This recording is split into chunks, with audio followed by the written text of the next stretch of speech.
Welcome to Podnutz, a computer repair podcast, episode number 232, Military Deployment. I'm your host, Jeff Halash. This is our live call-in show for computer repair techs. We answer your questions on running and operating your computer repair business. The call-in number is 1-888-697-0162.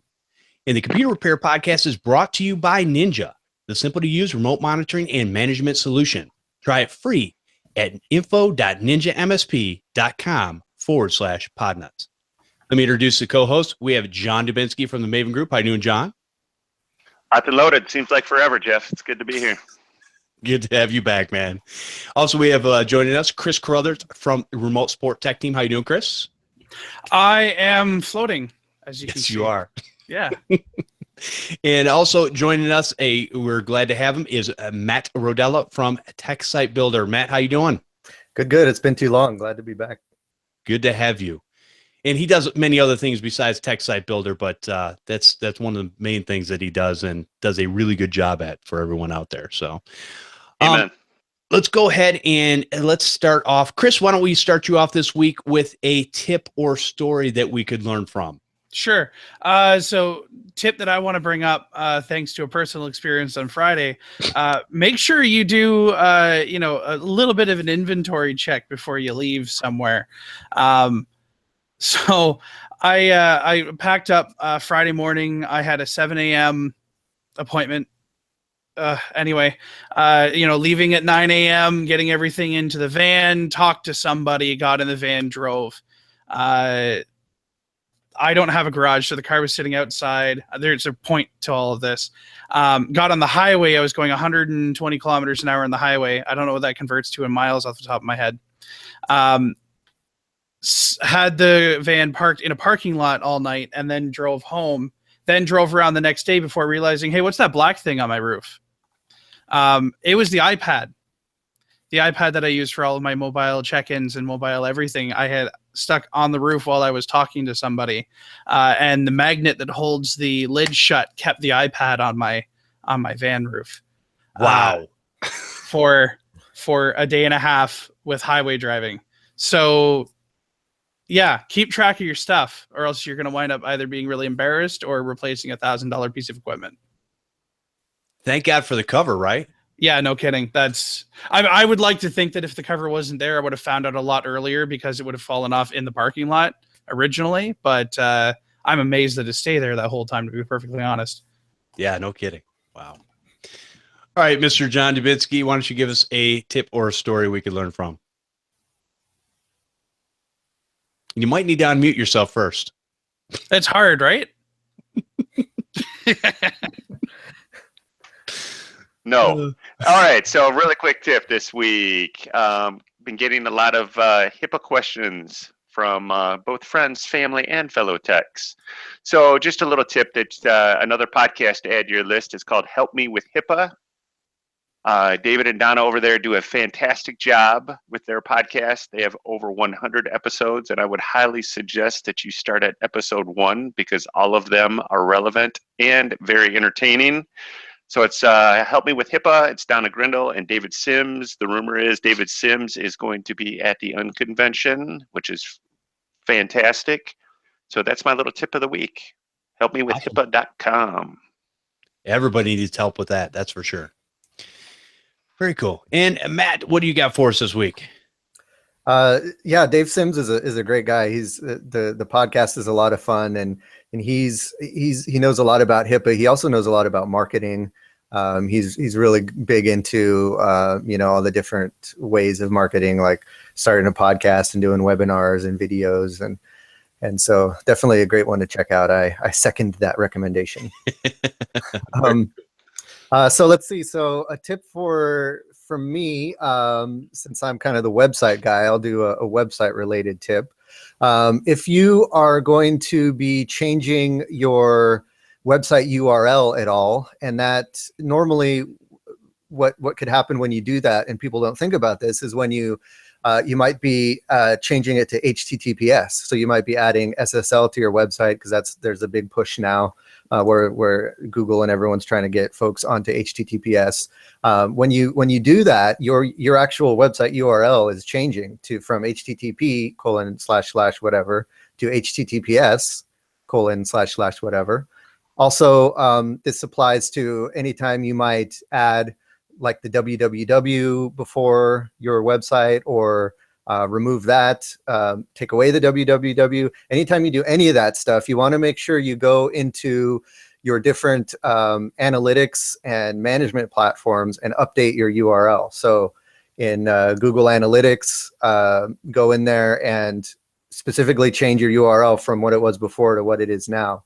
Same with if you have like a Webmaster Tools account set up, all of that stuff. If you end up changing your URL, you want to go back into those services and update your URL. Otherwise, it could start reporting, not reporting accurately on your URL.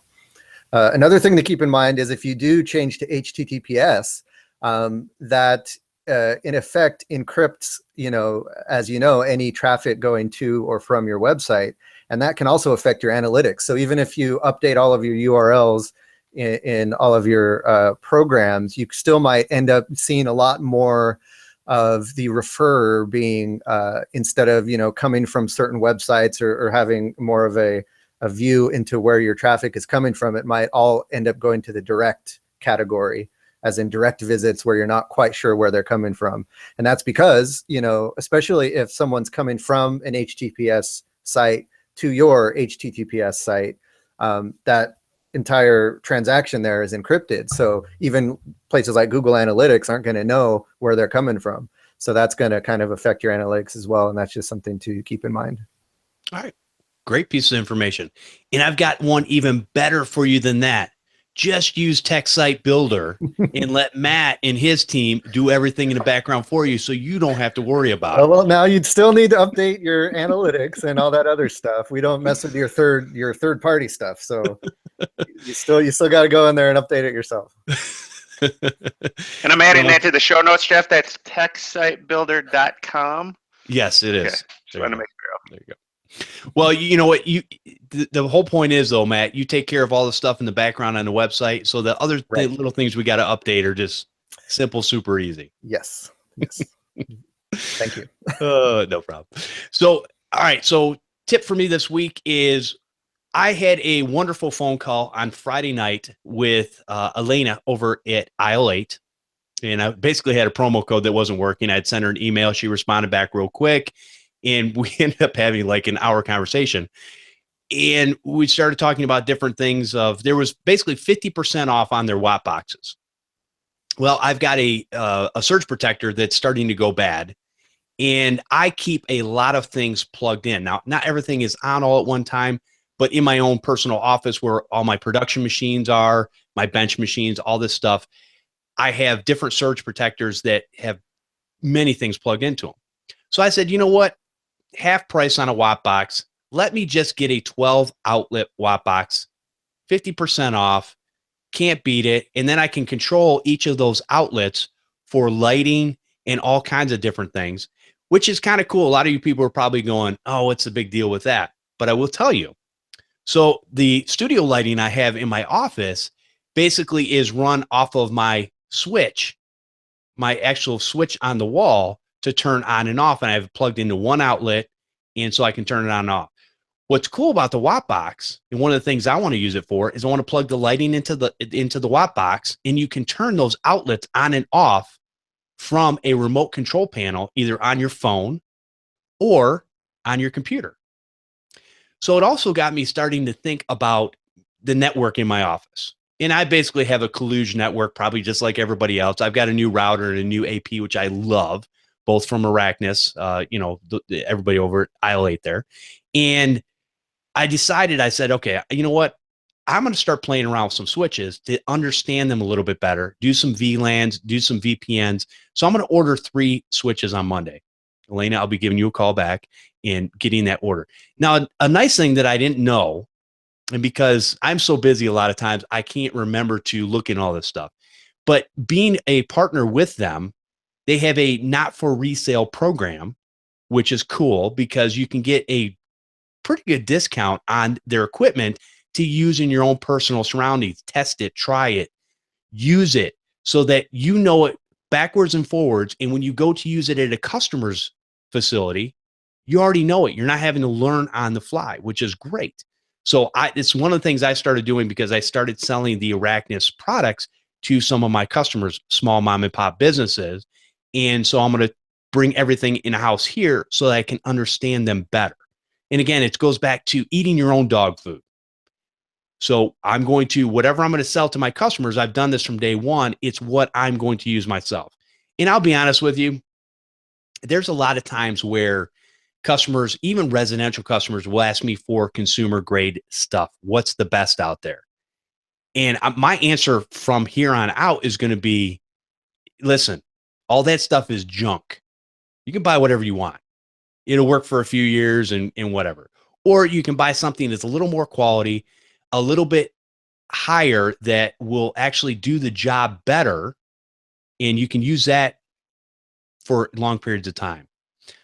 So I'm going to start pushing that stuff even to residential customers when they ask me, hey, you want to go to Best Buy or Walmart or whatever and buy your $50 router, whatever. You can do that. To be honest with you, most people are not really even doing that anymore. Residential people are usually using Comcast routers, WOW, or whomever their ISP is. So for them, most of the time, I go back and forth on this. For a long time, I used to have my very own router, or not router, but modem. And I decided to get rid of the modem and go back to the ISP's modem because here's the one thing. When I call up for support and I tell them there's a problem with my connection and I've already done all the inside stuff and nothing's wrong here, they don't really know what to do with that. And they're like, well, it's probably your equipment.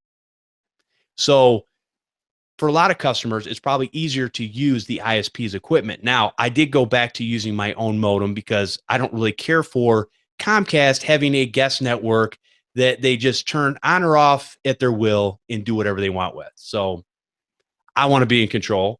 Yes, my wife will tell you I am a control freak. It's what I do. But it's okay because I'm in control.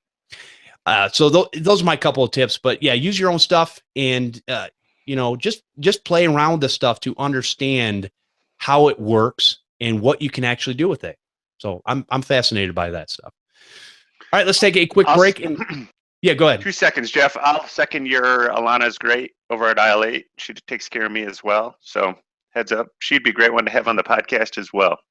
So absolutely. I'm just going to second that one because you're absolutely right. And that is in the works. So we're definitely trying to get Aisle 8 on here. And hopefully you'll see an episode coming up with that in the future. Let's take a quick break and we'll go into our main topic.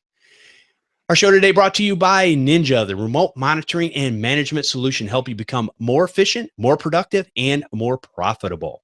With Ninja, you can have a faster fixed response time and offer preventative maintenance to your customers. Want to prevent those things before they happen. Ninja understands what you need to run your business, which is why their RMM solution is integrated with tools you use every day. Ninja provides competitive pricing, patch management, antivirus, email, and SMS alerting. You can be up and running quickly with minimum training time, which is what I like. I don't like something that I've got to deal so deep with and just understand it to actually use it. I just want to be able to get it up and running and get my customers protected quickly. They have TeamViewer integration for that remote support. It's one solution for managed and non-managed clients. Network visibility inside the RMM. See what's going on that network. Easy to read dashboards. Again, I like easy. So that's good for me. Ninja is always adding new features like a powerful device search where you can create custom queries and export the list to show your customers. And they also have an executive style report showing important system metrics such as health score, software added or removed, hardware changes, and TeamViewer connections. Ninja is offering Podnutz a free 30-day trial, and when you decide to buy, a 10% discount. Take advantage of this offer. Go to info.ninjamsp.com/Podnutz. All right, main topic for today. All right. How to deal with military deployment if you are a single tech, or how to handle an employee that is leaving for a deployment. And before we go into this, this came up because of an email. So I want to address Michael Woodward sent this in. He says, I work for a small company that has 5 total employees, and I'm leaving for a deployment later this year. First of all, I want to say to that, thank you, sir, for serving. We definitely appreciate that. The original issue my boss was having was hiring someone for a year and then let them go, which creates its own issues in employment. But fortunately, one of the other techs is going to leave when I come back to run a business he started. Might be a good topic to talk about as a business owner or even as a solo tech of how to handle these situations, and as business ideas on how to be more military friendly. Michael Woodward, Excel Computer Services. Thank you, Michael, for that wonderful email. And this is one of those, it can be a touchy subject, and I want to dive deep into what it means to have a military employee, and what it means to, if you're by yourself and you've got to go on deployment, where does that put your business? What are some of the things that you can do to basically either subcontract or have somebody else that's there to help out, maybe working with another business that maybe has military employees and whatnot. But anyways, one of the reasons that I contacted Matt actually very late on Saturday and said, hey, would you be interested in coming on the show, is Matt actually also serves in the military also. U.S. Army, right, Matt? Yep. Okay. And so he's ran a computer business where he's had to go on 2-week deployment. He runs a website business now and does podcasting and all these different things. He still has to go out for 2 weeks out of the year, sometimes special training, and he still has to be able to figure out how to run his business when he's not there. So Matt, why don't you go ahead and start off and let us know some of the things that we might need to look for, not only from ourselves, but maybe even if we're hiring a military person that might get deployed sometime during their employment. Yeah. So, I mean, for me, and most of the time, what you're going to run into, you're not going to be needing to worry about, active duty people. It's going to be the folks who are in the reserves or the National Guard who do military part-time. The deal is, when you are reserves or National Guard, is you're gone for 1 weekend per month, and then 2 weeks out of the year, normally in the summer, you go off to do some sort of like real world training. So depending on what your job in the military is, you might, go camp, what we call camping, but really, pitching the tents and doing training exercises and pretending, you're in a war and all that stuff. Or if you're in the medical field, then you might go off to, to train at Walter Reed or some military hospital. It just depends on what your job is, but that's pretty much guaranteed, is you're going to be gone 2 weeks a year. And so that's something that luckily that's something that is planned well in advance. You know what those 2 weeks are going to be, usually at least 6 months, if not a year, before it actually comes around. So you have plenty of time to plan for it. And that's really just what you need to do, is plan for it. Some stuff that's worked well for me is, just to over communicate with your clients, let them know that you're going to be out of band for those 2 weeks. Depending on where your business is at, you can maybe have a contractor or one of your employees step up to kind of run the day-to-day operation. You can train them up on that stuff. It's a good training opportunity. Because we know that even if you're not in the military, there are situations where you might be away from your business, family emergencies, health emergencies, stuff like that. So this is a good practice, whether you're in the military or not, to just plan on what's going to happen if you're going to be away from your business for a few weeks or an extended period of time. Have some plans in place, have processes in place. And then, and like I said before, just over communicate with your clients. Let them know months in advance when you're going to be gone. And then as the time approaches, keep letting them know. The clients that require hand-holding and that contact you a lot. So you want to make sure you let those guys know what the deal is. Because I think the worst thing that could happen is a client contacts you while you're gone and doesn't expect you to be gone and expects you to take care of something that's happening right then and there. So you just want to be communicating. And 9 times out of 10, maybe even 99 times out of 100, my clients have been understanding.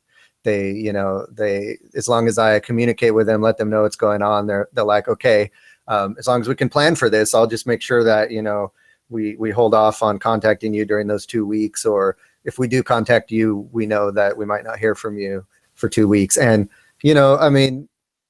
that nothing, and I kind of built my business around that. So I made sure that I didn't offer services that were reliant on me being there and being responsive within 24 hours. So, I wasn't looking after servers that needed to be online 24/7. And I wasn't, looking at systems in businesses that needed to be up and running all the time. So I made sure to purposely seek out services that I could provide, that I know I could provide, even if I'm going to be gone for an extended period of time. Okay. Very good. And Matt, you bring up a good point that a lot of times it's not just for people that are in the military, but sometimes it's for, well, here, let's take a simple one. What if you want to take a vacation? Yeah. I know those are unheard of. Go ahead, Chris. If we don't get vacations, we're business owners. We don't do that. See, I'm trying to break that mold and break what people actually think, because when you think that way, I'm just going to say you're wrong. Everybody needs a vacation. Everybody needs to get away. Everybody needs to disconnect, unwind, whatever it is. If not, you'll be looking at 6 feet under way quicker than normal. So, I threw that question out on one of the Facebook groups that I run, and I was surprised to hear that a lot of computer business owners actually do take extended vacations, like a week or two away from their business. And so I was, I asked the question and I was expecting people to say, oh, I don't take vacations, or what's a vacation? But I got a lot of people saying, yeah, I'm going away for 2 weeks in the fall, or I'm going away in the summer with my kids or whatever. So it was nice to know that there are business owners out there that are, heeding your, your advice there. Good. And John, I know from your standpoint, when you go away and you've got somebody that you work with in town when you're going away, and let us know how all that works to kind of cover yourself if you're not around. Well, I have somebody that I usually relay to if I need boots on the ground, that I have another partner tech company that covers me while I'm gone. I haven't, to be honest, totally worked out a way that I can totally unplug, because there are some situations where I do have equipment and stuff that cannot wait on me for 24 hours. So a lot of the times I have to do a little bit of monitoring while I'm on vacation, meaning either watch my email or text just to see what's going on. And sometimes I do need to step in and get involved in certain things. So I have not figured out a way to go on a week vacation and totally disconnect at this point. Oh, shame on you. I know. I think that's fine for most people, right? Because most people aren't going to places where they're not going to have internet connectivity or cell phone connectivity or whatever. So I think most people are in that same boat, as if they do go away, that they're still connected to their business. They're still checking emails. They're still checking, their monitoring tools and stuff. And I think that's fine, because usually you just check in really quick once every, so often, and it's not consuming your time. Yeah, as long as it's something that doesn't blow up, or it's like, oh, wait a minute. Because now, John, granted, you're supposed to take care. You can take care of most of that with remote support, though, right? Or even just a yes, phone call. Or I can sometimes, there might be a phone call to say, hey, can you guys go do this? And I need to provide a little bit of information along the way or something. I've never had it where I've been, in Florida and had to fly home or something to that effect. So it's never been that big of an emergency. Probably the worst I've ever had is maybe a couple-hour interruption in a day if something goes really bad. Okay. But, I've been doing this long enough that I do have a list of things I try to hit before I leave, because I know they will minimize the chances of bad things happening. But okay. Chris, what about you? Well, that depends. It depends on where I'm going. Honestly, I have not been in a position where I couldn't work from wherever I'm going. plan all of my trips around slow periods of work, but all of our work is remote. So I can either schedule something for the next day, or just take it and do the remote support and continue the conversation with whoever I'm talking to, while I'm dealing with it. Truth be told, for me, a vacation isn't, going and hang gliding or whatever it is you kids are doing. But, just to be able to relax and spend time with family and just, not be in front of a computer all day. So to pull out a tablet and deal with a customer isn't really that big of a deal for me. Okay. Understood. Yeah. And one thing I wanted to point out was, so we're talking about, a week or two, but if you're in the reserves or the National Guard, there is a real possibility that you can get deployed overseas for a year. Right. Yeah. Absolutely. So so what I was going to say to that is that kind of goes back to, we can even relate this to people who aren't in the military again, because it's something that probably not many of us do, but I think it's a good idea, is to have a plan that we have for our business and our clients if something happens to us and either, we keel over and die, heaven forbid, or, something serious happens to us physically where we're no longer able to run our business. We should have a plan in place for what's going to happen to our clients and our business when that happens. And that kind of plan is probably the same kind of plan that you would want to have in place if you end up getting deployed overseas or something like that for a year or more. Yeah. It all comes down to continuity, right? You need to be able to make sure that everything continues running, that your customers aren't going to be left without. And everybody should have that set up in their back pocket, like in writing, right? Because if you're not around, if something happens, God forbid, and you can't tell somebody what that plan is, that plan should be written down in your black book. Everybody should have a black book. And there are lots of options, right? You can partner with another tech or another company that, because competition doesn't have to be butting heads. Competition can be very friendly. There's some white label services out there that, I've heard about here and there every once in a while.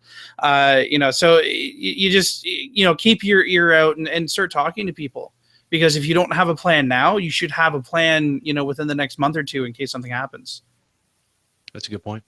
Yeah, actually, there's a web design agency that I do some contract work for, that the owner of that agency asked if I would be willing to take it over if something happened to him. So he hasn't done anything formal with that yet, but he's said he wants to draw up some contracts and stuff that would say if something happened to him that I would take over his business. So that's kind of along the same lines as, you look for someone you contract with or someone you partner with on a regular basis that you trust, and then maybe have some kind of agreement like that with them. Yeah. And so one of the other things, and I know that Michael was talking about, he's getting deployed as an employee of another company. And so he's going to get shipped out for 9 months to a year, whatever the deployment is. And so it sounds like it's going to work out in his particular situation. And I will say is if I'm employing somebody that's in the military, in the reserves, and there's a chance that they get shipped out, in my opinion, what I'm going to do is I'm going to do whatever it takes to make sure that spot is open if they want to come back. No questions asked. I'll, move around things, do whatever I got to do, grow my business. I mean, whatever. And really, if you think about this type of business, especially from all the people I've talked to that have employees, a lot of those employees don't always stick around forever. Matter of fact, I don't know too many that actually do. Usually they come and they go, and that's just the way that this business rolls. So I think it's pretty safe to say that there's probably a good chance that you're not going to have the same employees that you have, every 5 years or whatever it might be. Sure. Well, by law, there are some requirements too that an employer must do. I mean, they have to keep unpaid, obviously, but they have to allow for your return for up to 5 years of military service. So that is a requirement by law. Nice. Okay. Now, the employee does have some obligations. They have to try to give timely notice. As Matt mentioned, you can do that. When they return, depending on the length of their deployment, they have to go back to work and, in a certain set of time. They also need to be released from military service under honorable or general discharge to get these benefits as well. But Okay. by law, the employer needs to allow for that, and I'll put some links in the show notes for that as well. Okay. Very good. Yeah, I knew there was something on the books. I didn't know exactly what it was. So thank you, John, as always, for looking that up. So that's what John does. So, yeah, I think there's a lot of things that you need to have that plan in place, like these guys have been saying, in order to make sure that you're able to do the things you need to do. Now, I think about it like this, though. A lot of times, maybe using, like John said, another company or subcontracting, maybe between different services. I mean, what are some of the things that, like Chris, the way you do business, Mhm. is there somebody that you could pass what you do off to if, let's say, you ended up in the hospital for 6 months? Yeah. Okay. Yeah. And it would take 15 minutes to do it. Okay. And and I have somebody who will remain nameless so that nobody comes after them, with with the passwords needed to change accesses for if it happens. So yeah, like if I'm on this show right now and a bolt of lightning came through the house and I exploded on camera, it would take, a few hours, but somebody could be up and running and taking the calls. So, and everybody needs to have something like that. Like maybe not as extreme as what I do, but, I mean, even just a phone forward, right? Most people aren't answering the number of phone lines that we're answering. So we don't, most people don't have to worry about more than just forwarding their cell phone or forwarding their business phone to another person. That's, yeah. And I think what you had said too earlier, talking about having a plan in place, and those are things that probably a lot of us don't even really think about. Is there's passwords into the systems that we use, the software, the client's information, all that kind of stuff. Now, John, I would say we just had a show about HIPAA compliance. Now, there are probably some caveats that comes down because of that it would be hard to set up somebody unless they are already HIPAA compliant themselves in order to do some of the things that you do with the medical field. Well, I would suggest that anytime you're going to deal with that, with compliance related, you have to do that risk assessment and then vet the people that you're partnering with. So if I was going to pick on Chris, and let's say Chris and I work something out where I said, hey, I'm going to Barbados for 6 months and that's it. You're taking Without everything. Me? Okay, so Chris and I are going to Barbados, and we're going to use Jeff while we're gone for 6 months. I thought I'd have to roll to Matt next, but anyways, so we would have to vet Jeff. We'd have to do a risk assessment, see how we're going to do that. Chris and I would probably still want to be able to have some access from Barbados, so we'd have to see how we can get access. And then, yes, obviously, if we're going to be dealing with HIPAA, Jeff, that would wrap you up into that same compliance scheme as well. So, if you're going to have access to what we have access to, then we're going to need to do a BA with you, and then you're going to have to take on the same compliance roles that we do. Right. So, yes, there are considerations when you're dealing with that for sure. Okay. And now, I'm just trying to think. Now, John, you've had employees in the past years ago, correct? Yes. Okay.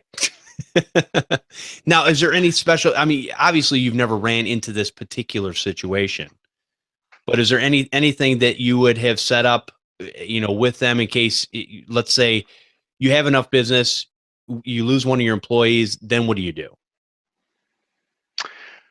Well, it's funny you say that. Back when I had employees, the compliance issues were not a main list of the topic, but I did lose an employee. I lost my ringer back there, which probably drove me to not move to become a solo tech, because when I had those employees, I didn't realize what I had at the time.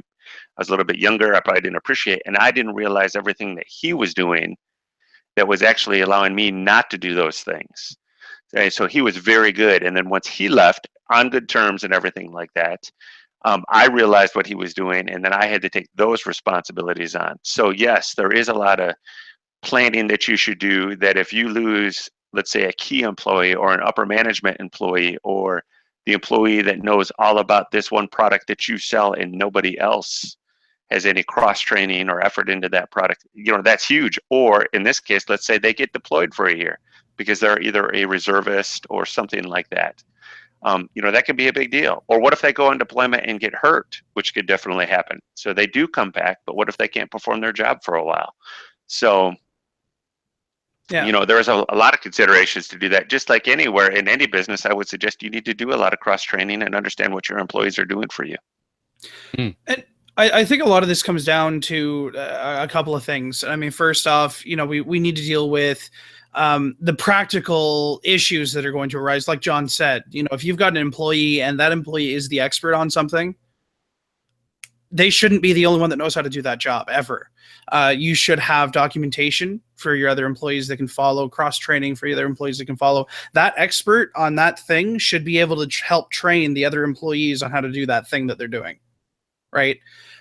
Then you have the legal aspect of it. So I just threw a link up into the chat about the Canadian laws behind reservist deployment and how the Employment Act works in that. The only real easy way around that, and it's not as easy as it's going to sound, but instead of hiring an employee, you would hire a contracted employee who's contracted to work for you until the military deployed employee comes back. So there are legal ways so that you can fill that spot and still have that spot open. In Canada, it's a lot looser than that. There's different ways to deal with it, but most employees that want to attract the type of because reservists, I'm sure that it's the same in the States, but in Canada, reservists, they usually are in there for some sort of a trade skill. So if you're hiring a reservist, you're hiring somebody who has that trade skill that that you want in your company anyway. So there are different HR documents that you can sign and put into place that the military will give you that basically is your declaration of support for the military. And it does draw those people in. So, it's an amazing way to get some great employees. You just have to make sure that you have a plan for when they leave. I'm thinking about when you said trade skill, and I'm trying to think of what my trade skill would have been. It's like finding the bad guys and blowing them up. I don't know if that actually translates in the real world. Okay, so you're great with working with plastics. Borden, which is the military base near here, they have a lot of communication specialists and a lot of IT specialists in Borden. So there's an entire field of business that easily translates into something that I could do, where I could be pulling in reservists from that once they're done their schooling and they started doing their 10 years or 20 years that they need for the education. And I like what you said about contract workers, because those are for a period of time, and that works out. There's a lot of temp agencies out there that you can utilize for that. So that's a great tip right there. Absolutely. Just make sure you understand the difference between a contractor and a contract employee. In Canada, they're very, very, very different when it comes to the Employment Standards Act. So check with your HR person, check with your lawyer, figure out what the difference is between the two and what you can call yours. Because in Canada, if I tell somebody you're going to work at this place for between 9 and 5, they're not a contractor; they're a contracted employee, and it's a difference. Okay, very good. And Matt, what are some of the things that you did to set up yourself paperwork wise? Taking notes, having all the information available. Obviously, you were letting your customers know, maybe use an autoresponder for your email if they emailed you. But did you ever write anything out to say, here's what I'm going to do, and here's how I'm going to do it when I get deployed for whatever reason?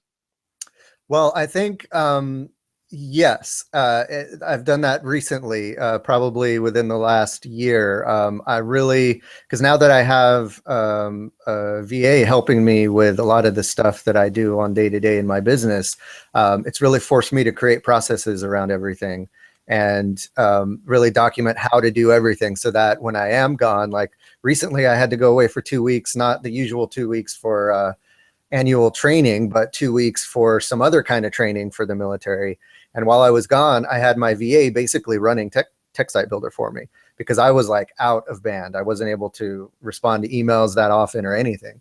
So, the whole year up to that point, I'd been training her on the processes. What happens if someone contacts me for this? What happens if this happens? And I have all those processes laid out. And really going back to what Chris was saying, where you don't want one person in your business to be the expert on something and nobody else knows how to do that. You really want to set your business up where any position is any position is replaceable, or any person in your business is replaceable. And that's not to say that there's not great people in your business and that losing them would suck, and that bringing someone else in, they might not be able to do as good a job.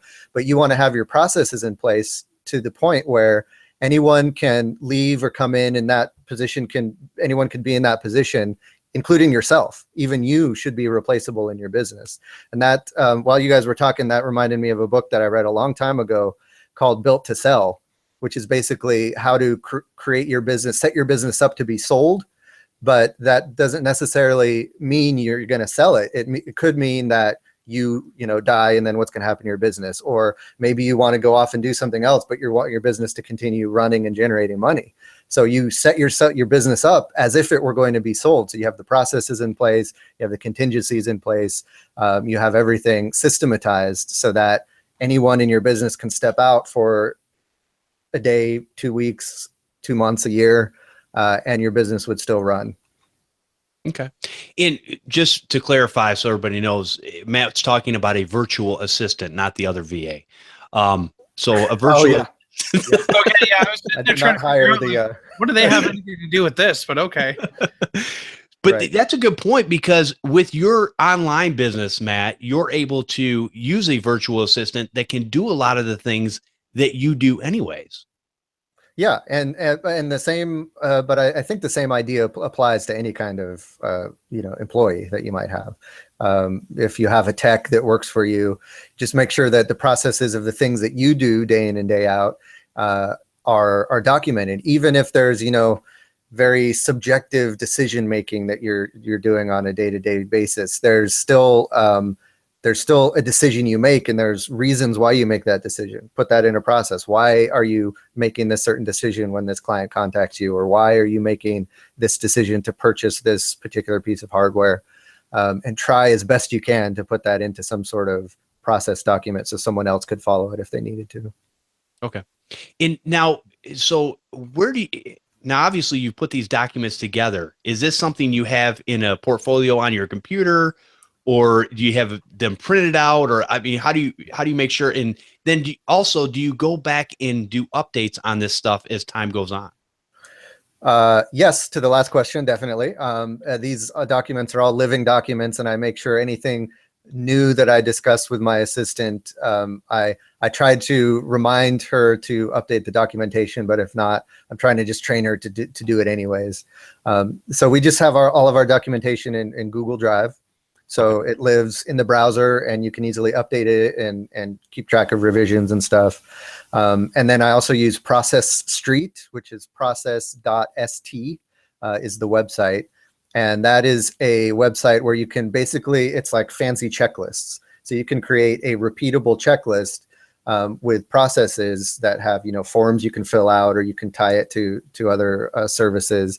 And then whenever, my assistant needs to onboard a new client, or add someone to the mailing list, or create a blog post, or publish the podcast is a good one. I have a process there, and then she just clicks a button, it spins off the process, she goes through the checkboxes to make sure she does everything, and then marks it complete, and then it gets archived. So that's kind of a cool tool that we've been using to keep track of all of these processes that we're doing. Okay. Wow. And now I'm obviously setting up all these processes is the one thing that a lot of people probably don't want to do, because it's probably not always that easy to sit down there and think about the things that we do just hands-on by rote every day. Right. It's I thought that at first, but once I started doing it, it's actually kind of fun, especially if you use a service like Process Street, because you're building this dynamic checklist, and it forces you to kind of step through each part of your process and make sure you're doing things efficiently. And then you start to spot things that you could do better, or things that you're skipping over. And to really write it down and say, hey, this is what I'm doing this step, and then here's the sub steps. This is what I'm doing this step, and here's the sub steps. Really kind of helped me think through my processes and make them better as I was putting together the process sheet. So I kind of enjoyed it actually. And I kind of look forward to making new processes now because it's just kind of a fun exercise and you get to improve your business along the way. So I kind of like it. That's cool. That's really cool. And a great tip altogether. So, now, John, so how are we going to help you to be able to unwind and just, go away from your business for a week at a time? A week? That's it? That's all you need is 1 week, right? A couple times a year? Just 1 week. Yeah, a couple times a year. Every other week would be great. 1 week a month. So yeah, is there anything that we've kind of talked about the employee standpoint and also from a solo business owner standpoint of how to mitigate some of the things that you might come up against? These guys have come up with great ideas as far as processes and virtual assistants, employees, contract services, all this kind of stuff. So is there anything at this point that we really haven't covered that we might need to talk about a little bit more that anybody can think of? Yeah, don't forget to save for your vacation in the first place. That's a good point. Yeah, or pay yourself, right? Yeah. All right. Well, I think if that's it on that subject, I think we'll go ahead and move on, and we'll take another quick break, and we'll go into the next portion of the show. I just want to let everybody know that you guys are doing a astounding job of supporting the Podnutz network, and we've got a couple ways you can do that now. So I would appreciate, and they're still coming in, and it's awesome.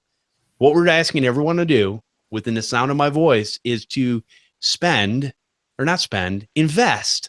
$1 a month, $12 a year to support all the Podnutz network and all the shows that are done on there. If you're getting any value from any of that stuff and you'd like to see the Podnutz network move forward, I would definitely consider giving $1 a month. It's easy to do. There's a donate button where you can subscribe for $1 a month. Over the year, it's $1. You're not going to miss it. It's like, 3/4 of a pop, and you probably don't need that anyways. So you can do that, or there's also a Patreon page, which I will have a link in the show notes for that, for the Podnutz network. And so if you want to give that way, you can do $1 a month through there, however you want to do it. We're just trying to make it easy so that everybody can basically click on a link. Most people have PayPal. They can go in there. They can subscribe for the year or the month and just do every month. Some people have done a one-time payment of $12 for the year. Some people have given more, and we definitely appreciate everyone that's doing that. So I just want to put it out there again. If you're getting something out of these shows, go ahead and support the Podnutz network so these shows will continue on into the future.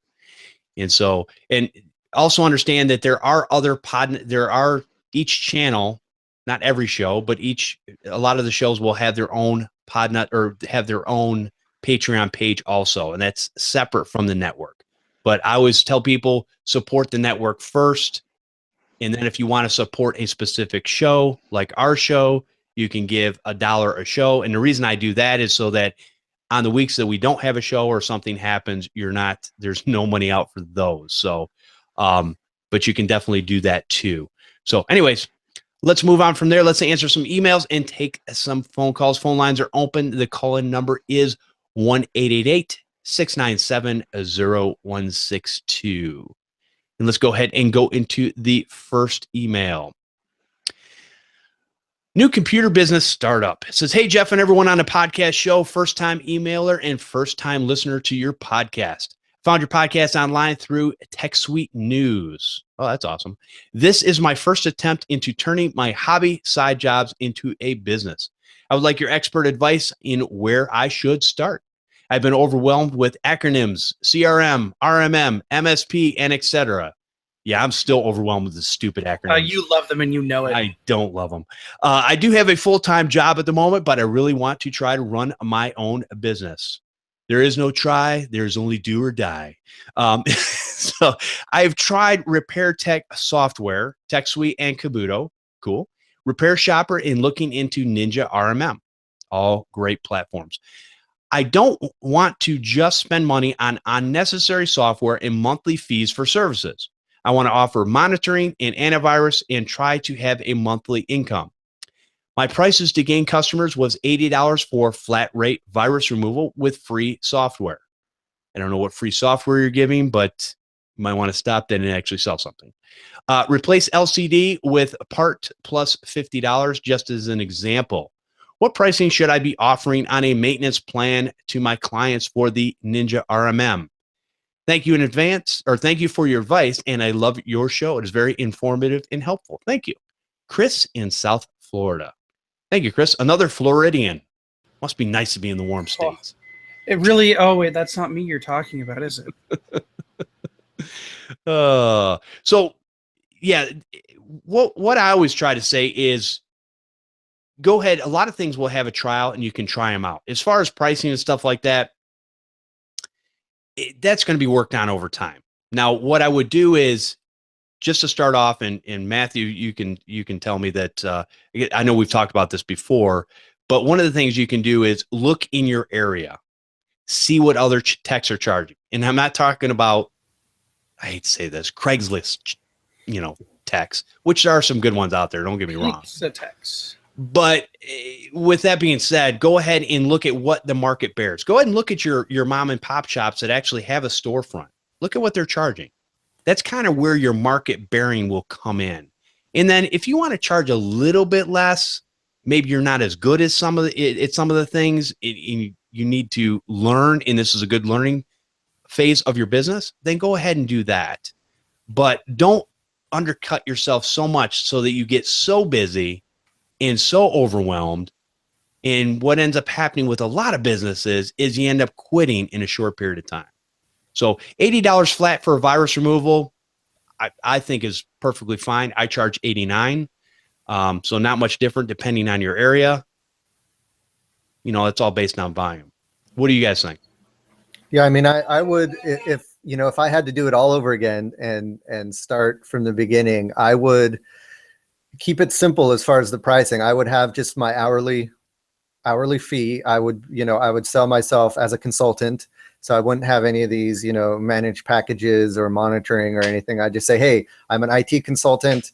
Let me help you with your technology. And because I think when I first got started and some other people first get started who have, worked in the IT industry and have lived and breathed computers their whole lives, they come at it with the mindset that, oh, I have to, have a special service for virus removal. I have to have monitoring. I have to have, this and that, and all these different service packages that I offer, when really, your customers aren't going to care about any of that. They just want someone who can fix their computer, or someone who can help them figure out what's going on, or someone who can connect their network or whatever.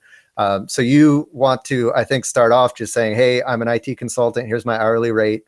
Make sure it's competitive with your market. And like Jeff said, just, do some research and stuff, and then just get out there and start getting paid to do jobs. Because that's the hardest thing, is just to get people to pay you to do jobs, build up a reputation. Once you start doing that, then you can kind of feel out, okay, what are my clients needing as far as monitoring and maintenance? What are they needing as far as ongoing services? And then start to build your packages around what your clients are actually telling you they need, instead of trying to build packages first and sell them to clients that you've never met before. So that's kind of stuff that I've learned after, talking to people in this business for a while. And if I were to start again, that's how I would start. Awesome. That's great advice right there. Chris? Well, I mean, I kind of look at it the opposite way, is that, managed services were, so far anyway, for some of our smaller or newer clients, have been a way to show people that they're ready to play with the big boys.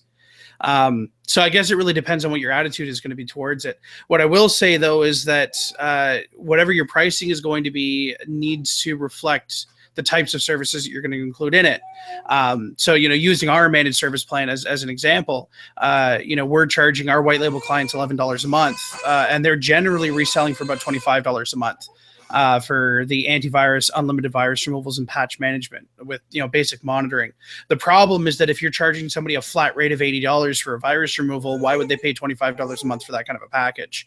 So, I think that if you're going to offer something like that, you're going to need to offer a lot to be able to get any decent amount of money out of a recurring revenue stream, such as such an MSP. Okay, John, you there?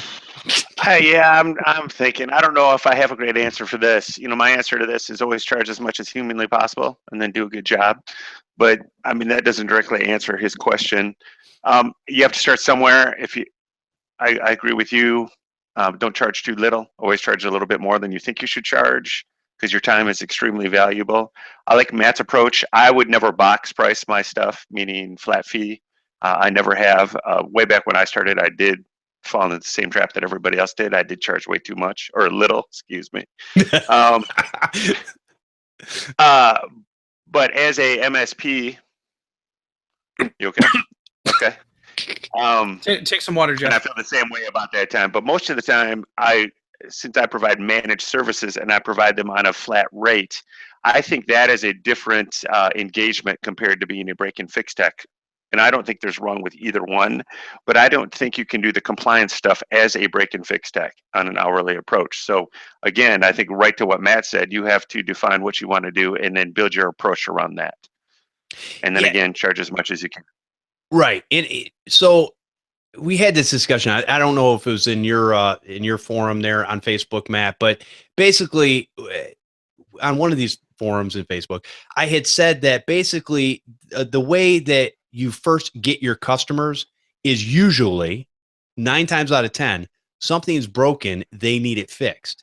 You go in, you fix it, you create that relationship, and you figure out, like Matt said, what they're going to need over time. So from a managed service standpoint, do you need to start off there? I might almost err on the side of, because here's what's happening a lot of times and I'm not saying there's nothing wrong. Automated stuff is cool, but what you need to do is what a lot of us did in the beginning and really do some of that stuff manually. Shoot, there's technicians right now that do that stuff manually and make a boatload of money doing it manually because that's the way they figured out a way to do it. So it's going to be different depending on your area, what you want to provide, the amount of hours you want to put into it and all that kind of stuff. So I don't know that you need to start off with managed services in the beginning. I would agree 100%. And maybe you never need it. I always go back to that one interview you did with, can't remember the name of his company, but he purely schedules his manual work out on a quarterly basis for all of his home clients. Yeah. And he does a great job at it. Yep. Yeah. So you're talking about Mark. He's in Reno. Yes. I remember that show. I don't know why I can't remember Mark's last name, but anyway. Yes. So yeah, that's what he does. It's quarterly, basically he's busy all the time. And when he gets done with a remote service where he does a quarterly virus removal cleanup, he basically schedules the next one right there. So it's just one on top of the other, and he keeps on going. Now there's, once you get to a certain point, you can only do so many customers that way. And then you get to a point, and here's where you almost have to grow into what you're doing a lot of times, because there's a lot of things that can be done manually till you get to the point where you can't. What happens with a lot of people, and I've seen this mistake time and time again, people will go in and they'll try to take everything all at once, and they'll try to do everything all at once. And it's like they spend more time and money testing things, working with things, trying to figure things out versus just starting at the basics, like Matt had said earlier, and going with that and learning as you go. But again, when it comes down to pricing, we've all done it. It doesn't work out real well in the long run. You need to charge what the market will bear, like John said. And that's a lot higher than what most people do charge in the beginning. But hey, lessons learned. We're just telling you from our experiences. You'll have a lot less work. Just like everything we talk about, Jeff, what do us old timers say? There's more than one way to skin a cat. That's right. Right. That's my old person voice. At least two. So delicious. Yeah, I think a lot. You're just wrong. So I think a lot of these services that are out there, you can definitely try them, do a trial. And it's like what I said earlier is when you're trying this stuff, try it inside your own network. There's things that, I put on my kids' computers that I'm running to test out. Why? Because they're real world customers. Because they do the stupid things that all customers do. And so I want to see what this software actually does to help them mitigate the problems that they have. And once I see that it works there, then I'll go ahead and put it out into an environment. And again, when you're looking at these things, see, a lot of people will think that things are supposed to be 100%. No, the best you can really get out of a lot of these pieces of software and stuff like that is, my rule of thumb is, if you're getting 70%, you're doing pretty good. Anything over that is gravy on the potatoes. But anything less than that, yeah, you might want to look at something else. But nothing's going to be 100% all the time. This is the industry, up and down, it's the way it is. Software, hardware, it doesn't matter. So just understand that. I see a lot of people all the time going and jumping from one ship to another, from the frying pan into the fire, whatever you want to call it. And right, John?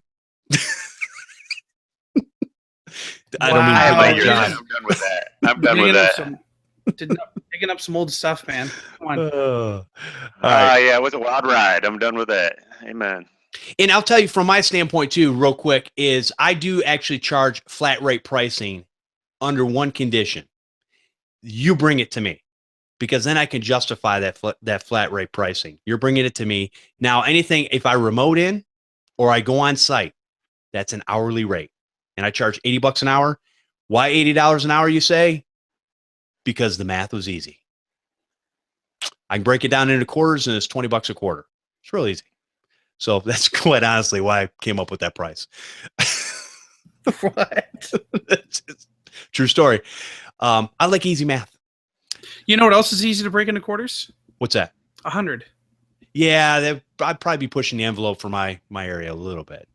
But but that's a good way to solve the problem that you just said when we were talking about, once your quote unquote buckets are full, that you can't schedule any more work. Raise your price. You'll make more money and you'll do less work. Fill the buckets again. Raise your price. There you go. Yep, great piece of advice right there. I've actually been doing that, and every time I raise my price in my web consulting company, I end up losing my most difficult clients, the clients who I wasn't a fan of working with anyways. Yeah. It's just amazing how that works. Isn't that awesome? That is so awesome. And it's funny too, like it's well, not funny, but every single time I've had that discussion with one of my clients, like, look, you need to raise your rates a little bit. Like you need to get more of a profit margin here. This needs to go up. And they say, no, we can't do that. We can't do that. We can't do that. So I said, fine, look, over the next 3 months, we're going to average out how much money you're making. And then you're going to raise your prices. And over 3 months, we're going to average that out again. And what happens every single time? It goes up. They wind up losing a bunch of clients. Their revenue goes up, and they gain new clients. It as long as you're not crazy, it works almost every time. Absolutely, I agree with that. Yeah, it works exactly how these guys said. So you're the next one that's going to do it, right? No, I don't need to, dude. I turn more work away than what I actually do, so I'm perfectly fine. Okay. So Chris, I hope that helps you with some of that information, and we're going to go ahead and move on into our second email. And this actually came to our Chris right here. So I'm going to read this on the air. It says, "Hey, Chris, I know I've worked with you in the past, and I heard you on the Computer Repair Podcast. We have grown to the point where we have lots of clients that use QuickBooks. We want someone on our staff to become a pro advisor. Do you know the website we would go to for IT people? Everything I'm finding looks like it's for accountants.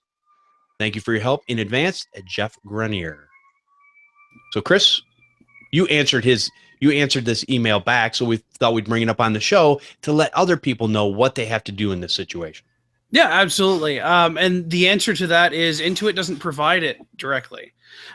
So yes, you do become a pro advisor with Intuit. They provide you with all of the software, as well as the regular online learning that accountants would have. And that will give you your base. You need to understand how the software works and how it's supposed to behave before you can try to troubleshoot it. From there, though, you're going to have to go into to alternative sources for training. So, like the itpro.tv or any of the other ones that I can't think of off the top of my head because I haven't talked about them for a while. There's lots of resources out there. I learned most of what I learned by diving headlong into it. I participate in the Intuit forums, going back and forth with other people about repairing things. So a lot of what I have is practical, but definitely needed to start learning using the accountant's method through the Pro Advisor website that you would have gained access to when you had subscribed. Gotcha. Okay. So that's how. So is it like a certification process for becoming a pro advisor, or how does that work? No, to become a pro advisor, you need a credit card. Okay. That's so a pro a paper diploma. I get it. It really is. But here's the thing, right? Is that if you call yourself a pro advisor, and I'm really specific about the way that I do it. When I say I am a pro advisor, I am not an accountant. I am a technician. Now, Intuit is more than okay with that. They still have me listed under their pro advisor website, and all of that is there. But if I screw up, they'll take it away. Oh, okay. So, I can't, if I go and break something really, really badly and refuse to fix it, or if I break any of their code of conduct or anything like that, I will lose it. But no, the reason why I'm able to put that in my email, the reason why that's in my signature, to be perfectly honest with you, anybody can do that if they have a credit card and they just buy the license. However, I did educate myself. I do stand behind the work, and I actually fix QuickBooks. So I don't tend to tell regular customers that, because then it just kind of loses its credibility. Gotcha. Okay. No, that's fair enough. No, quite honestly, when you go in and you learn something like that, you are the pro when it comes to fixing those types of things. That's what we do. And that's why if everybody could sit there and just Google that stuff online and do it, we wouldn't end up with half the mess. No, anyways. Well, let's be honest though, right? Most of the information for a lot of the software troubleshooting that we do is on the internet. The difference between whether or not somebody can do it and can't isn't whether the information is readily available. It's whether or not you know how to read through the stuff that isn't real. As I censor myself on the air. Yeah, and not only that, though, it's also parsing the information. We can look at a piece of information, but unless you know kind of sort of what it's saying, you don't have to know it exactly, but you got to kind of know where it's leading you to. And if it is leading you down that path of, what are they talking about? What do you mean I need to get rid of the QuickBooks backup file? I don't understand that. Or whatever. Sure. Anyways, so hopefully that will help people out there. So Chris, do you have a link for that we can throw in the show notes to let people know where they need to go to get that, basically pay with their credit card to become that pro advisor? Yeah, absolutely. I can provide those links for the show notes. Awesome. All right. And let's see. Third email. This is from Richard Irvine. I just wanted to say thank you to all of you. I've been chatting with John on the side as well. Oh, John, I see. I'm being cheated on already. I see how it is. Absolutely. I'm moving up, Jeff. Richard is a couple bonus points. Never mind. Ooh. He says, I believe I am worth the $80 I charge flat rate. Honestly, I think I am worth that hourly. Yes, you are. But I have to start somewhere. Well, you can use my method, half and half. Because you guys mentioned training a few times, I thought, virus removal is where I lack. With that said, I will be taking Ken Dwight's course. Thanks again, all. P.S. I will be donating. You guys are my bench team, my sidekicks. No one knows I have. LOL, Richard Irvine.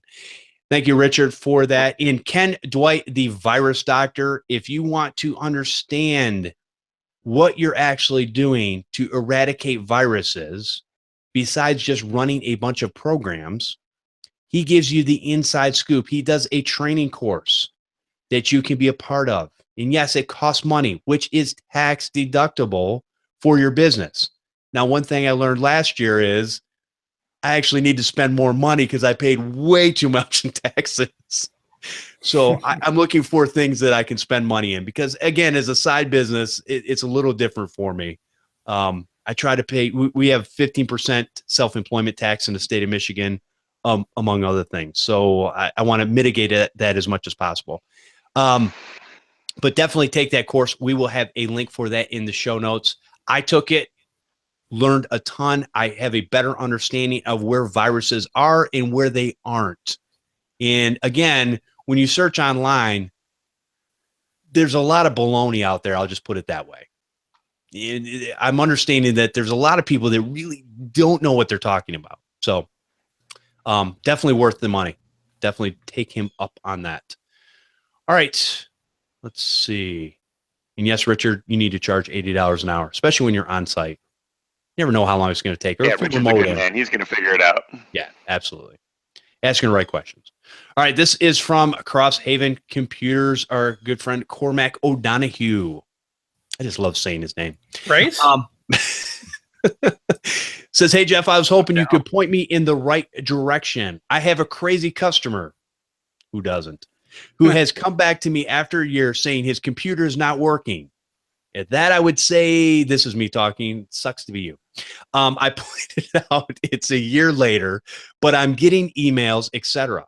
I need to cover myself going forward, so I'll need documents for customers to sign. I should have done this sooner. Yes. I heard it on a show a few times. Where do I get them? Thanks. And it says, on another note, I heard Podnutz request for donations. I will be setting something up to do monthly over the weekend. Another thing I should have done. Thanks, man. Respect from Crosshaven, Ireland. Cormac O'Donohue. Thank you, Cormac. Appreciate it.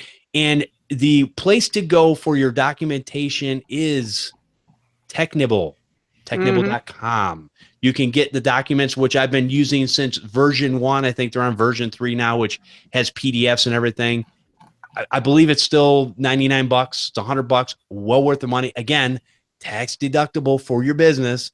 Spend it. And then you can take those documents, which are Word documents, PDF documents. You can manipulate them, change them. But here's the thing for me. When I first got those documents, could you create those documents? Yes. I could have spent hundreds of hours creating those documents and putting them together. And that's just not the way I operate. It would have probably taken me way longer than hundreds of hours, to be honest with you. What I am good at is if you give me a foundation, somewhere to start, and I need to adjust things for my particular business, it's very easy throughout Word, PDFs, whatever you want to do, Excel spreadsheets. You can do all that stuff and manipulate it to your heart's content. So if you have not had any type of documentation, and you know what, Bryce Whitty over at Technibble has done a great job in parsing the legalese, in my opinion. I did adjust a couple things, but he's parsed the legalese to be pretty much, I guess, across the world that it actually will work in most situations. And like John's talked about earlier, everybody can sue you for whatever they want. So the reality is, yeah, go ahead. Just to throw an asterisk on there. You're right. It is $99. They are lawyer reviewed documents. Okay. Awesome. And the regions that are available are Australia, Canada, United States, and United Kingdom. Okay. Awesome. As far as once you read through them and understand the legalese, any contract or anything you've ever signed in your entire life, you will understand most of it. It's not the first time you've seen it before. So it looks really good. A lot of times I will tell my customers, I do it on a two-sheet document. They fill out the first portion. I still do a signed copy when I'm dealing with a customer for the first time, unless it's a first-time remote service. I tell them, flip it over, read and sign the back. Most people don't read it. They just sign it. And I said, listen, that just gives me permission to work on your computer. You can read it if you want. Yeah. You know, what I really want to tell them, which I don't, is all it really says is I'm responsible for nothing. Yeah. What I tend to tell my clients, just, you know, they're like, okay, do I need to read this? We're like, look, you probably should read it because you're signing it, but here's what it says. It says, I'm going to fix your computer. I'm going to install things on your computer. And if your computer catches fire, that has nothing to do with me. Very simple. I like it. All right. Let's see. All right. And let's see. We got another email here, and this is from Matt Whitley. All right. Hey, guys. Great show. I just discovered this a week or two ago, and I'm working my way backwards through the episodes. I picked up a lot of good info and appreciate all the hard work you put into the show. A couple tools I haven't heard you talk about that I wanted to share. First, you guys talk about the different methods for carrying around USB drives. I ended up going with a dime card holder, which I found very fascinating. We'll have the show notes in there. And it's basically, it looks like a card holder, and it looks like it's for SD cards. And you can use with like an SD reader.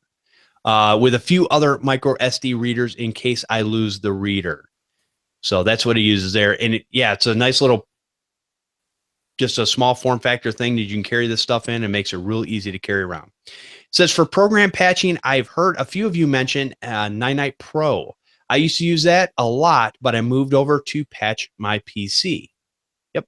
Both of those are good services. As I like some of the command line switches and things, but just recently I found my new favorite, Chocolatey. I've never heard of this. What? You can check it out over at chocolatey.org. Yeah, figure out how to spell chocolatey. Anyways, we'll have a link for that in the show notes. So I guess that's a patcher of some sort that for third-party patches that he really enjoys, which so far is amazing for maintaining software patches on PCs. I love all the command lines, and it is very easy to set up automation with this program. Now for my begging, Jeff, I've heard you have an AdWords list that you have given out if someone requests it. I would love to get my hands on this, as I am in the process of getting my own business up and running, and would very much appreciate the help with the AdWords suggestions. Thanks again for all the hard work. Matt Whitley, Advanced Computer Help. Thank you for that, Matt. Great couple of products. Speaking of patching, now, Matt, from your standpoint, doing WordPress and whatnot, you still have to basically patch WordPress on the back end to make sure that there's no holes, just like a Windows computer, right? Yeah, I mean, you have WordPress itself, which is a software that needs to be updated regularly. And then you have all the plugins that you have installed that need to be updated. And then you have the theme that you have installed that usually needs to be updated. And there are services out there, kind of like Ninite or Chocolatey, that where if you have multiple WordPress websites, you can kind of manage all of that updating in one central interface. So there's one called Manage WP. There's one that is under iThemes.com has a manager. There's a bunch of them out there. You can just search like WordPress, plugin manager or whatever, and you could find it. So yeah, that's definitely websites, run on software just like Windows does. And so your plugins are like apps, and WordPress is like your operating system. And then on the server, you have Linux running or whatever that you want to make sure to keep updated. So same kind of deal. Okay, very cool. And John, have you used Chocolatey before? Or have you ever even heard of it?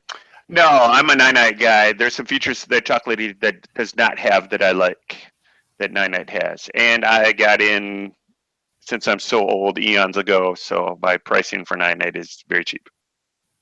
What are those differences, if you don't mind me asking? Well, I use the uninstaller with Ninite all the time. Okay. Which is nice. If you want to do mass installs, or uninstalls.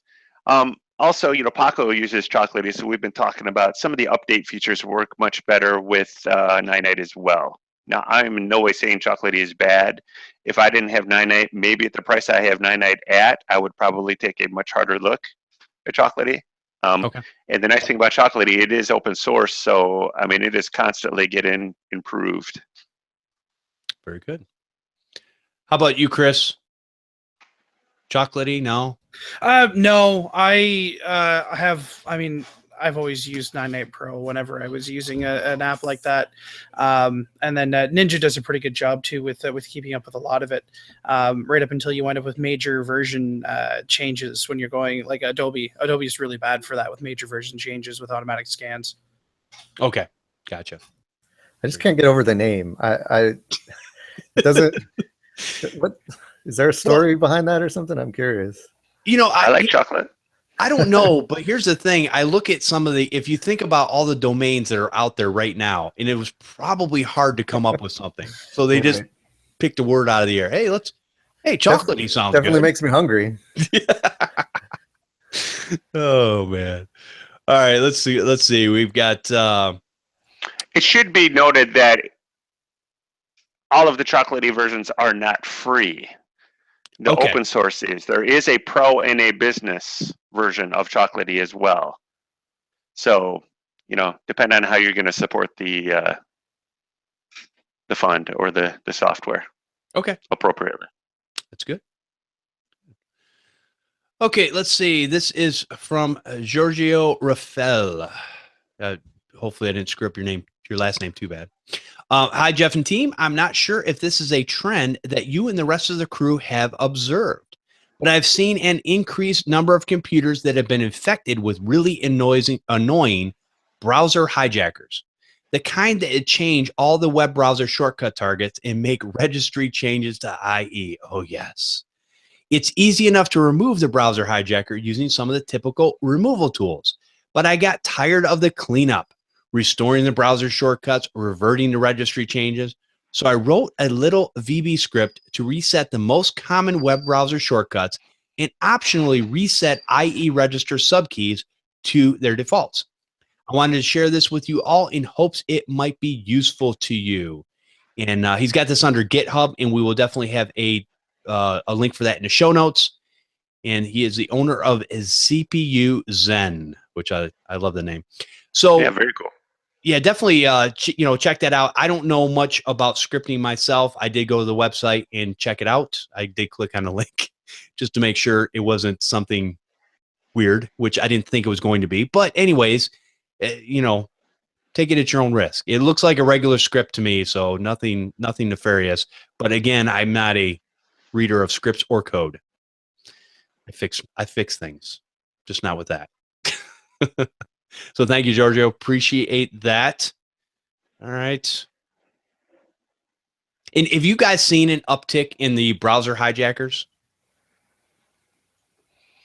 Yeah, absolutely. And even in the mobile device sphere, because they're all browser based, they're pop-ups. So I'm starting to see more and more cell phones and tablets getting the pop-ups as well.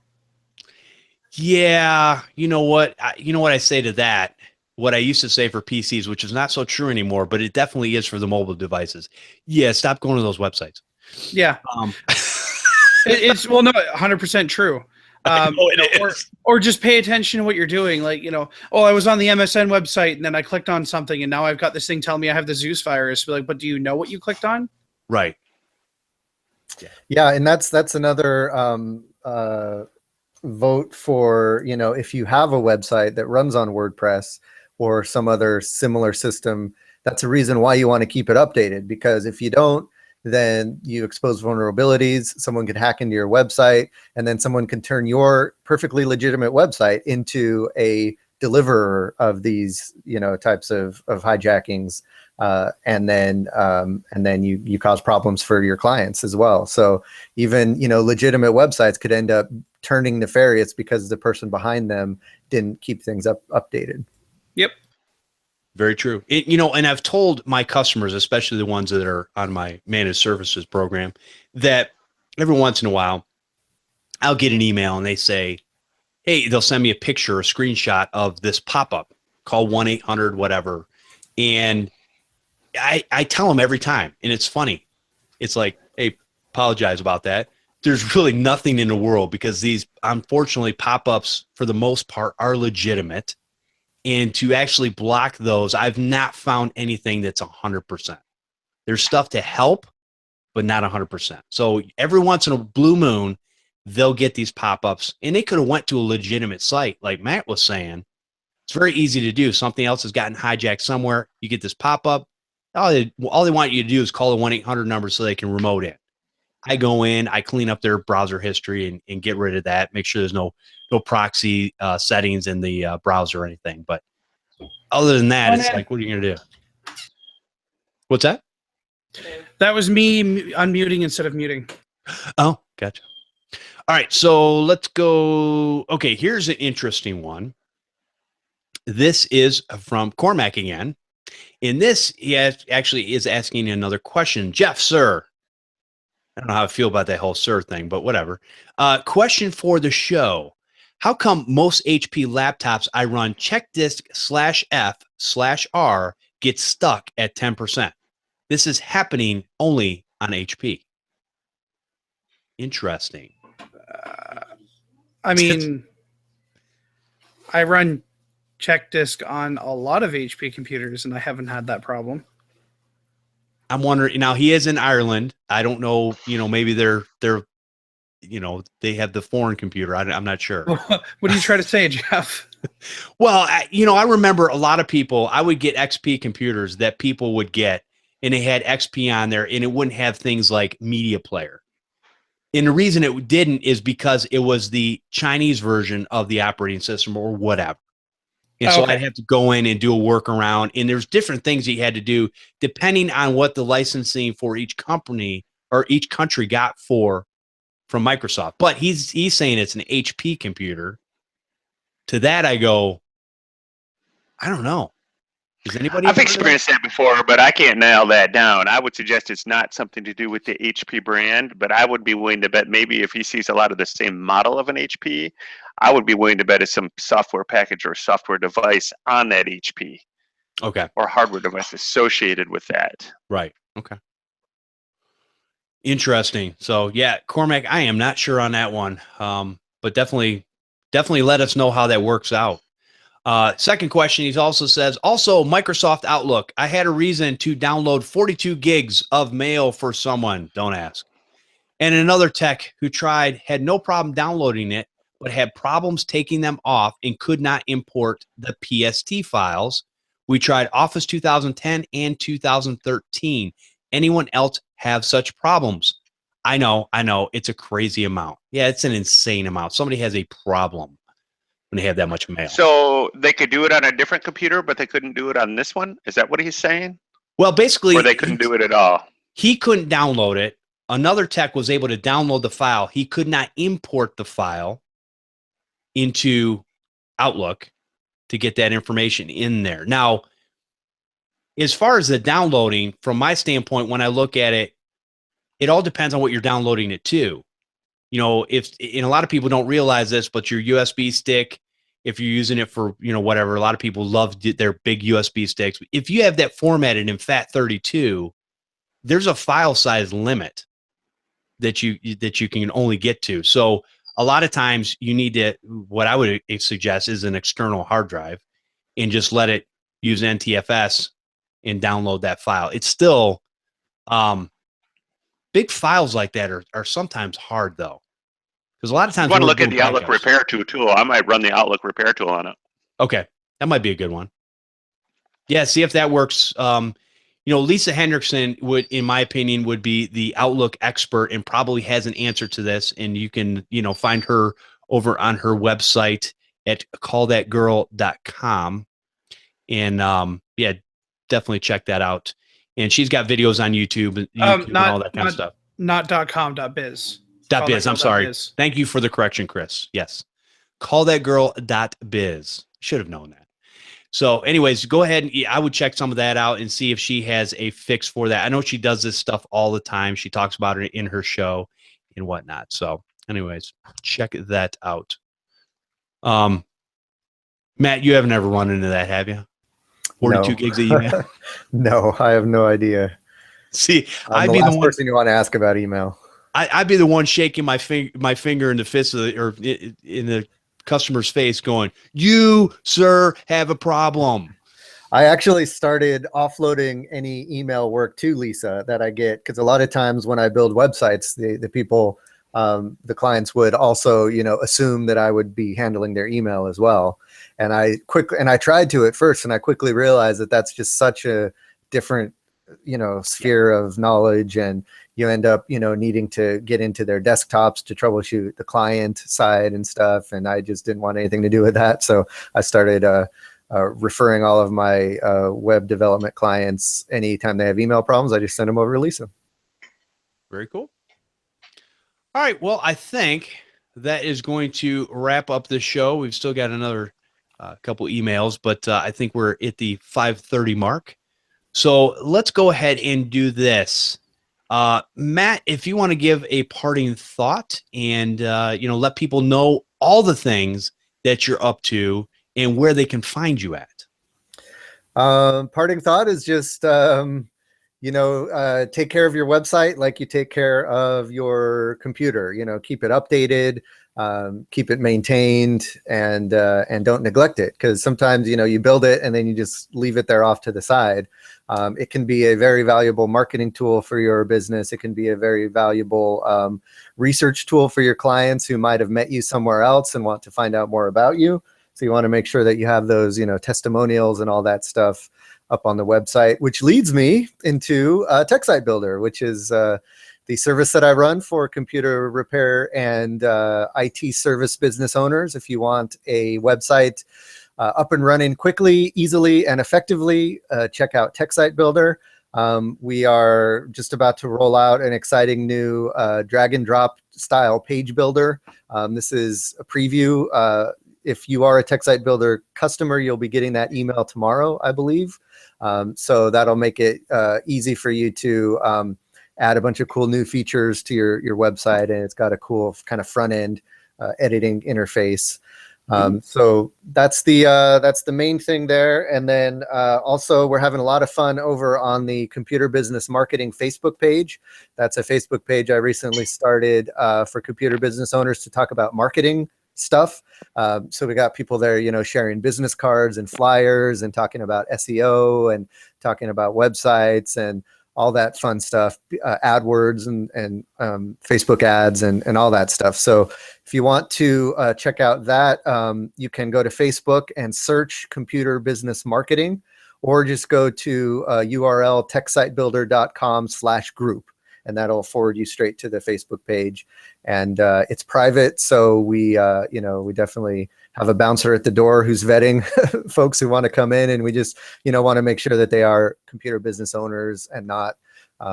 We do get a lot of like marketers that try to get in there. We get a lot of course, fake accounts that try to get in there. So we try to get all of those guys out. And really, those are the two places. If you want to find out what else is going on with me, go to techsitebuilder.com or the Facebook group, because I have a new podcast in the works, Computer Business Marketing Podcast, some other stuff around that you can learn about through the Facebook group, because we don't have a website for that yet, and we don't have a regular feed for that yet, but that's coming in the next week or two. Cool. Very good. Appreciate all that you do, Matt. You're still giving back to the community on a regular basis, so definitely. Yeah, I thought I had a lot going on. Jeez. Yeah. Speaking of, John, where can people find you at, my friend?